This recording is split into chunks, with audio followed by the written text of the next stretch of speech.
Hello అండి, అందరికీ నమస్కారం. ఎలా ఉన్నారు? నేనైతే మీ స్వరూప. నేను చేయబోయే item set dosa and tomato garlic కారం అండి.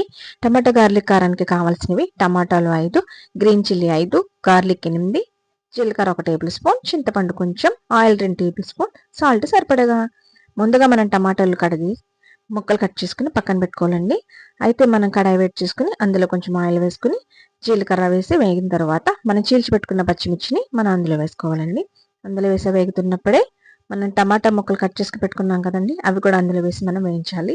ఇవి వేగుతున్నప్పుడు మనం కొద్దిసేపు అవి మగ్గిన తర్వాత మనం తీసి పెట్టుకుని ఉంచుకున్నాం కదండి మనం చింతపండుని, ఆ చింతపండుని కూడా మనము అందులో యాడ్ చేసుకోవాలి. ఇవి కొద్దిసేపు మనం మగ్గనిస్తూ ఉండాలి.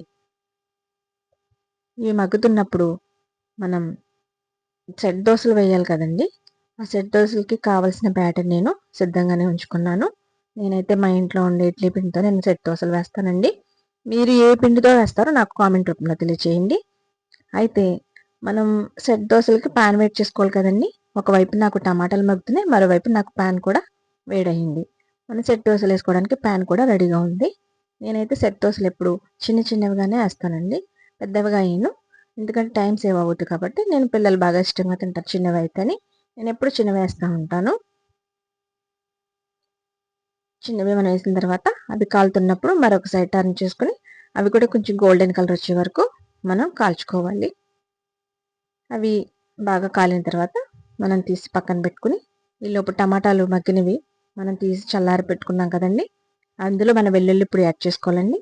ఆ వెల్లుల్లిని పచ్చిగానే మనం యాడ్ చేసి చట్నీ తయారు చేసుకోవాలి. చట్నీ తయారైపోయింది. ఇప్పుడు వేడివేడిగా దోశలు కూడా రెడీ అయిపోయినాయి. Set dosa with tomato garlic కారం రెడీ.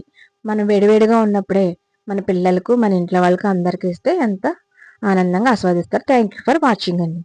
Thank you.